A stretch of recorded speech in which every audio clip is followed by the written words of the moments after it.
a piece of coal. Christmas was coming. The snow was falling, crunching in piles on the ground as you walked. Christmas was coming. You better be nice. He's making a list, naughty or nice. Ben thought how tedious that bullshit is.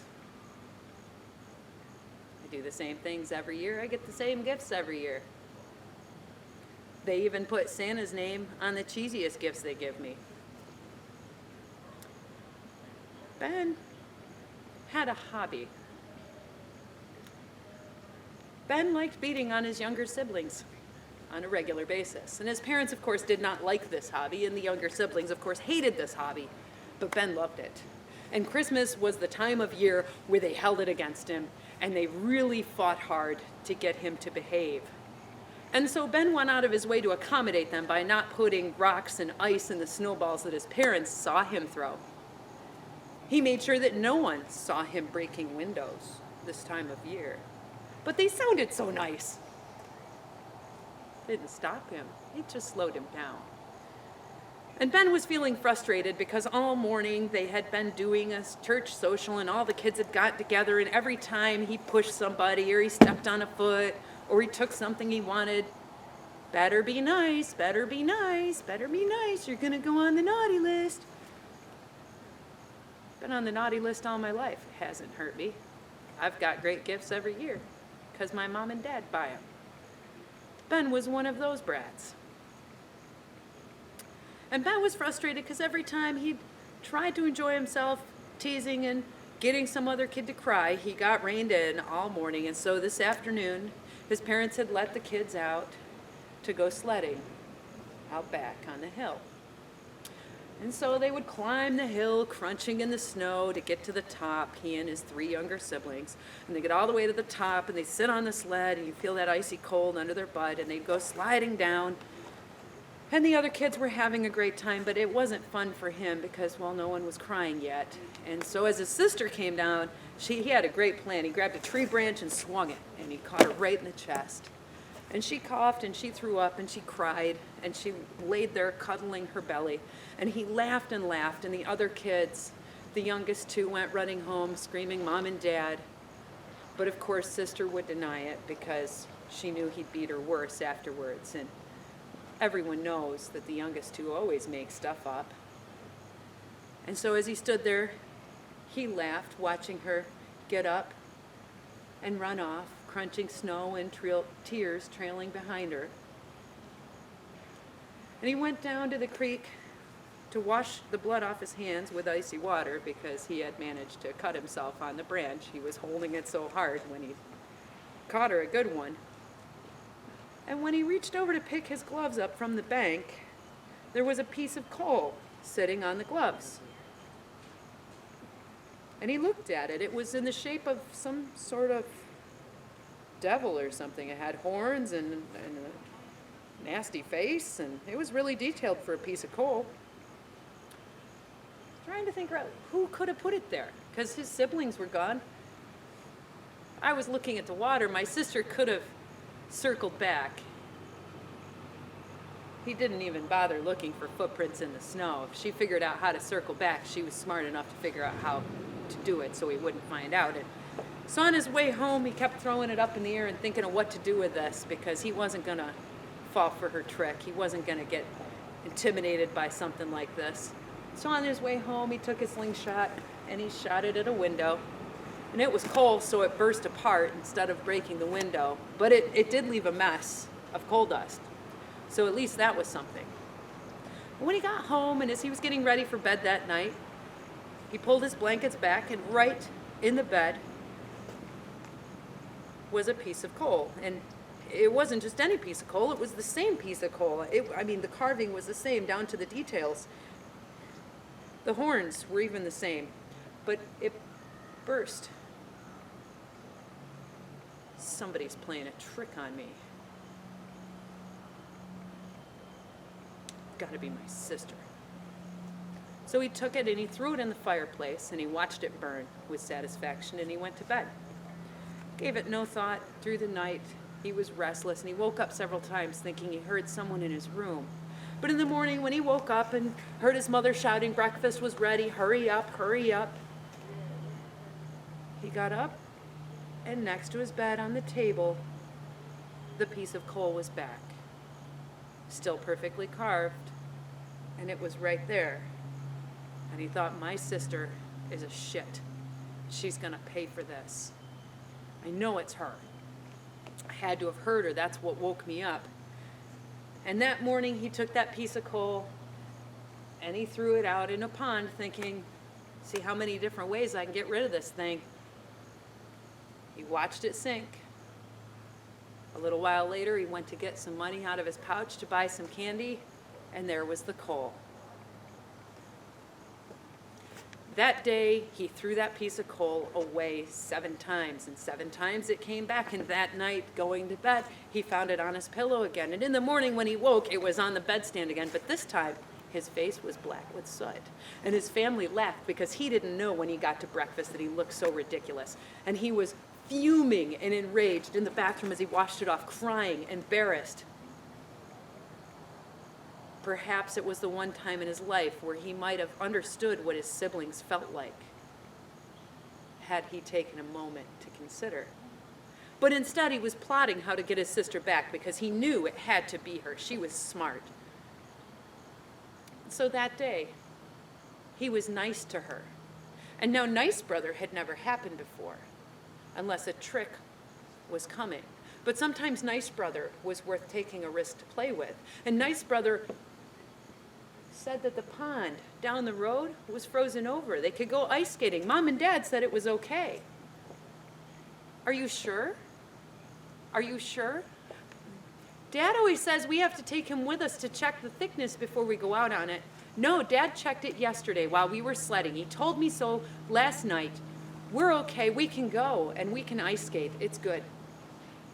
And he convinced her, and she went with him. The younger 2 siblings, no, they didn't trust Nice Brother. Nice Brother was usually meaner than Mean Brother. So they stayed home. But he talked his sister into going with him, and they got to the pond, and she said, are you sure the ice is thick enough? And he said, yeah, look at this. And he watched where he walked. He knew that you had to find the deep white places and walk there.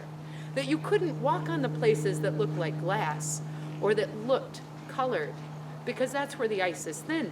And so he went to all the places where the ice was white. And he went way out on the water, and he was like, see? Look, it's perfect. Come on out. And Sister came running straight out onto the water, skidding to a stop. As cracking noises alarmed, the ice itself alarmed that someone was silly enough to stand on it when it wasn't quite that strong. And the ice called out a warning again, and she tried to back up. But now her feet were going everywhere because it was slick and it was ice, and she fell, and as she did, she plunged right into the water. And Ben was circling back carefully on the white ice to get to shore, and she's calling for help as her heavy mittens and her heavy coat and her heavy hat and her heavy pants and her heavy boots are pulling her down in the ice-cold water, and she's begging her brother for help. And he smiled from the bank and said, that's for this. What's this? Help! Help! And he threw the piece of coal, it bounced off her head and left a smudge. And he laughed as he left her there. And in the distance, he stopped, noticing her cries were gone. That'll teach her. Nobody plays tricks on me. But when he got home, sitting on his bedside table, there it was. She must have put it there this morning. And he threw it in the fire. A few hours later, his parents were upset. Where's your sister at? Didn't she go out with you earlier? Yeah, but she ran off in a mood. I don't know where she went.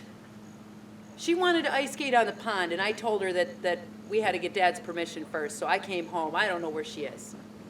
So his parents went out looking for his sister. His siblings went out looking for his sister, and he was home alone that evening, and he had to eat peanut butter and jelly for dinner because he had no idea how to cook.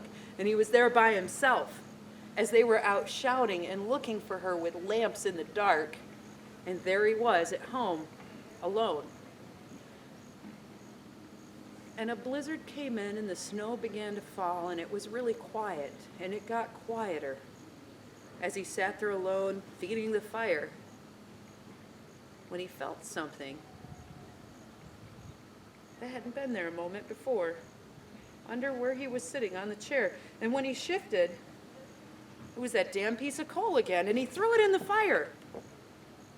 But a moment later, something dropped on his head, and he thought perhaps one of the Christmas decorations had fallen, but when he looked up, it was still there. And there was the coal, that carved demon head coal, and he threw it in the fire again. Stop! But there it came, and there it was, and it wouldn't stop coming back. And that's when in the distance he could hear the sound of hounds baying as the moon rose and the sun had set and dark fell. The hounds are baying in the distance. Perhaps they brought dogs in to look for my sister? Come on, they can't be that stupid. By now they had to find her in the pond. And as he was sitting there, holding that piece of coal, throwing it in the fire, and it just kept coming back different places like it was some terrible game someone was playing, the hounds got closer and closer. And they didn't sound like nice dogs, and they didn't sound like any of the dogs any of the neighbors had. They sounded more like wolves. And he got more and more nervous because there he was home alone. And for the first time in his life, he really wanted his mother and father, and he really wanted his younger siblings there. But they were out somewhere. And the hounds kept getting closer and closer, and he finally realized he had a strong urge to go and find his parents and hide. He went to the door and looked out at the night, putting on his heavy clothes, and as he did, he looked out the window. Seeing the snow go by, there was something written on the glass, as if someone had taken a finger and run it there. And run. Run was the word. Run. Run. And the hounds were closer and louder, and there was a lot of them. He took off out the door. He didn't even have his hat on yet. He was still struggling to put that on, and something said, run. The hounds are coming after me? And he went running into the woods, not towards the pond, out into the woods, because the pond is dangerous and the ice isn't all frozen there. But the woods, there are thick patches where there's berries and thorns, and if I'm getting chased by dogs, I got to get somewhere where the dogs can't get me. And these were the thoughts he was thinking as he was running, trying to figure out where to go. And he finally went sliding in through a deer trail into a pile of brambles, and he put his back up against a tree, sitting there huddled in the dark, alone, thinking, no one can know I'm here. I'm alone, it's snowing, but the sound of the hounds was coming closer, and they started circling around the bushes, and he couldn't see them clearly. They were shadows in the blackness, moving around and sniffing and digging at the brambles as he huddled in there crying. And he felt something hit his head and fall next to him. And it wasn't a pine cone. He wished it was a pine cone. It was a pine tree. It could have been a pine cone. But when his hand went down in the dark and he felt it, he was not surprised. It was the piece of coal again. He could tell it by the touch, the feel of the horns curving in his hand. And he threw it. And he should have heard it bounce off something, or at least hit a branch on the way out, or maybe one of the dogs. But there was silence. And then there was a chuckle. And when he looked up, sitting on a tiny branch above his head, was a very large figure. In the dark, with just a little hint of silver moon to light the body, there was a creature with long black fur, with hellish red eyes and a long tongue and sharp pointy teeth, looking down at him. And it had cloven hoofs and a basket on his back. And it was smiling and looking down at him. As the hounds circled around, the creature jumped down. You got my piece of coal. He screamed and cried and shook his head and threw it away again. But the creature opened its hand, and there it was. And when he closed it, It was sitting again on Ben's lap, and Ben cried and wet himself, and the creature said, "Oh, it's far too late for that. You accepted the gift. You picked it up. You touched it. It's your piece of coal. It's the piece of coal I'll use to light the fire that you'll spend the rest of your time in." As he hauled him in the basket, flipped the coal up in the air, and took off. And the boy said, "What do you mean by fire? Let me go," as he went screaming down the way. "Oh no, you're a fine snack for the horde. Tonight is the night of the winter hunt, and I provide the feast. We've got a few more children to pick up."